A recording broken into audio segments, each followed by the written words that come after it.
Michael earns $94,000 a year and feels broke almost every month. He lives in a clean apartment in Denver with modern furniture, a massive TV mounted on the wall, a coffee machine that costs more than his first car payment, and closets full of things he barely remembers buying. Every paycheck disappears before the next one arrives. He checks his banking app constantly. Small unexpected expenses feel dangerous. A car repair ruins his month. A medical bill ruins his quarter. He keeps telling himself the problem is income, that once he earns six figures, everything will calm down.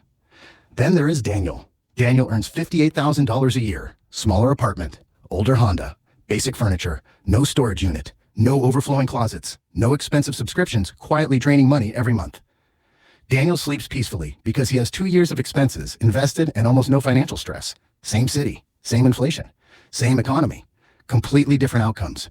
And the difference has almost nothing to do with income. It comes down to one thing: minimalism. Not the fake internet version where people own one fork and sleep on the floor. Real financial minimalism. The kind that quietly creates stability while everyone else keeps getting trapped in cycles of consumption. Most people think financial problems come from not earning enough. But in reality, many financial problems come from owning too much. Too much house, too many subscriptions, too many upgrades, too many monthly obligations, too many things demanding attention, money, maintenance, and space. Every object you own has a hidden monthly payment attached to it, whether you realize it or not. And today, I want to show you the minimalist money rules that quietly separate people who always feel financially stable from people who constantly feel pressure, no matter how much they earn. Rule number 1. Everything you buy creates future bills. Most people think purchases are one-time events. They are not. Buying something expensive is usually just the beginning.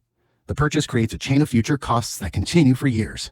Buy a luxury car and suddenly insurance increases, maintenance increases, registration increases, fuel costs increase, and now you psychologically feel pressure to maintain a lifestyle that matches the car. Buy a larger house, and now you have higher taxes, higher utilities, higher furniture costs, higher maintenance, and rooms you barely even use. Buy expensive clothes, and suddenly cheaper restaurants, cheaper vacations, and cheaper social environments start feeling uncomfortable because your identity changed with your spending. This is why minimalists become financially stable faster than everyone else. They understand that every purchase creates a lifestyle ecosystem around it, and those ecosystems quietly consume income for decades. Rule number 2. Stop upgrading things that already work. This single habit destroys more wealth than people realize. Someone buys a perfectly functional phone, then replaces it because the camera improves slightly. A perfectly reliable car gets replaced because the newer model looks more successful. Furniture gets replaced not because it broke, but because someone got bored looking at it. Companies have trained people to confuse novelty with improvement, but financially stable people think differently. They ask one simple question: does this item still perform its function properly? If the answer is yes, they keep using it, because every unnecessary upgrade steals money from future freedom. Imagine two people earning exactly the same salary. One upgrades their phone every 2 years, buys new furniture every few years, and constantly refreshes their lifestyle. The other keeps things longer and invests the difference. After 20 years, the second person often has hundreds of thousands more invested without earning a dollar more. That is the invisible power of resisting lifestyle upgrades. Rule number 3. Define enough before income increases. This is where most people fail. They never decide what enough actually looks like, so every raise immediately becomes permission to spend more. Someone earning $50,000 thinks life will feel secure at $80,000. Then they reach $80,000 and suddenly they need $120,000. Then $150,000. Then $250,000. The target keeps moving forever. This is why so many high earners still feel financially anxious. Their income grew, but their definition of enough grew even faster. Minimalists escape this trap early. They decide what level of housing, transportation, clothing, and consumption genuinely makes them happy. Then they stop expanding beyond that point even when income rises. The difference between someone earning $180,000 and spending $170,000 versus someone earning $100,000 and spending $55,000 is massive. The lower earner often has more freedom, more optionality, and less stress because margin matters more than income. Financial stability is not about how much enters your life. It is about how much remains after your lifestyle finishes taking its share. Rule number 4. Create friction for spending. Modern spending is designed to feel invisible. One-click purchases, auto renewals, buy now, pay later, stored credit cards, food delivery arriving in minutes. The easier spending becomes, the more dangerous it becomes. Minimalists intentionally make spending harder. They remove saved cards from apps. They wait 24 hours before purchases.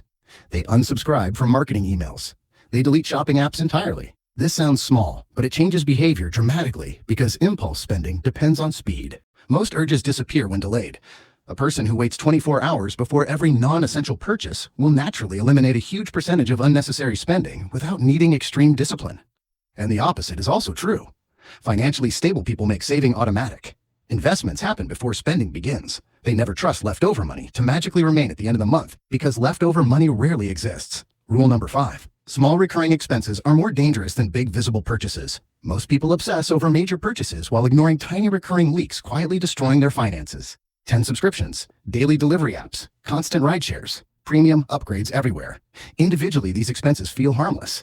Together, they become financial suffocation. A $14 subscription here, a $19 subscription there, food delivery 3 times a week. Convenience purchases constantly removing tiny amounts of money that never feel serious in the moment. But these small recurring expenses are especially dangerous because they become permanent. One expensive vacation might cost $4,000 once, but hundreds of recurring convenience purchases can quietly cost $8,000 every single year forever. Financial minimalism is really about reducing recurring obligations, because recurring obligations are what create financial pressure. Rule number 6. Empty space is financially valuable. This sounds strange until you experience it. Most people fill every available space they own. Bigger apartment means more furniture. Bigger closet means more clothes. Bigger garage means more junk. But empty space creates psychological calm. It reduces cleaning, reduces maintenance, reduces decision fatigue, and reduces the pressure to constantly consume. Minimalists understand that not every empty space needs to be monetized with objects. Sometimes, the absence of stuff is the luxury itself. Walk into a cluttered room and your brain immediately feels tension. Walk into a clean, open environment and everything feels calmer. Financially stable people often protect space aggressively because they understand that clutter usually reflects uncontrolled consumption. Rule number 7. Stop buying fantasy versions of yourself. This one quietly destroys enormous amounts of money. People buy books for the person they hope to become, fitness equipment for the future disciplined version of themselves, expensive cooking equipment for the future gourmet chef, cameras for the future photographer, instruments for the future musician. Most purchases are not for current reality.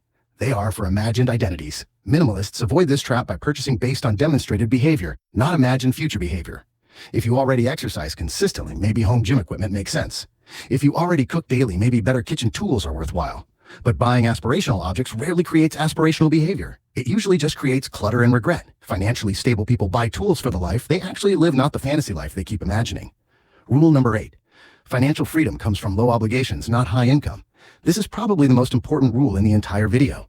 People assume freedom comes from earning more, but real freedom comes from needing less. Someone earning $70,000 with low obligations can survive job loss far easier than someone earning $250,000 with massive monthly expenses.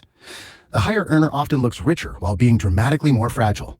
Minimalists build lives with lower financial pressure, smaller fixed expenses, fewer monthly obligations, fewer status expectations, and that creates resilience.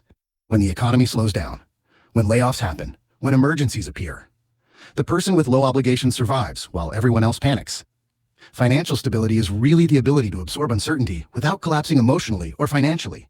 Rule number 9. Most people are buying stress disguised as success. Expensive lifestyles often look glamorous from the outside while feeling exhausting internally. Bigger homes create more maintenance.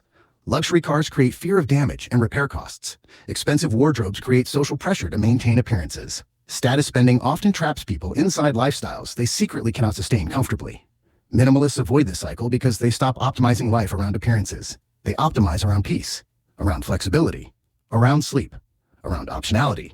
The strange thing is that many financially stable people actually look less wealthy than stressed high earners, because real wealth is often invisible. It is quiet.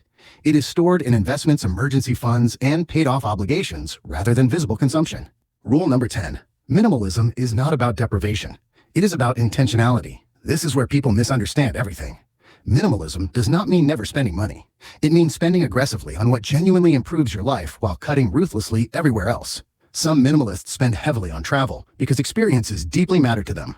Others spend heavily on health, education, or convenience that saves meaningful time. The key difference is intentionality. Financially unstable people spend reactively. Financially stable people spend deliberately. Every dollar has purpose. Every recurring expense justifies its existence. And over time, this intentionality compounds into extraordinary financial security. Because wealth is rarely built through dramatic moments, it is built quietly through repeated small decisions made correctly for years. The truth is, most people do not need a higher income nearly as badly as they need a lower lifestyle temperature. They do not need more upgrades. They need fewer obligations, fewer recurring costs, fewer attempts to impress people who are too distracted by their own financial stress to notice anyway. The strange irony is that minimalism often creates a richer feeling life, despite involving less consumption. Because when your money stops constantly leaking outward, your stress falls dramatically. You stop checking your bank account with anxiety. Emergencies stop feeling catastrophic. Work becomes less terrifying because you are no longer financially trapped. Your life starts feeling lighter, and that feeling is what most people are actually searching for when they chase money in the first place. They think they want luxury. What they really want is peace. Minimalism simply reaches that destination faster. So before you buy your next upgrade, ask yourself one question. Is this purchase improving my life or increasing my obligations? Because one decision builds freedom. The other quietly steals it. And most people never notice the difference until decades later. Subscribe if you want the real mechanics. And tell me in the comments, what is one thing you stopped buying that improved your finances the most? I read every single one. And if you want to see why high earners still live paycheck to paycheck, that video is right here. I will see you in the next one.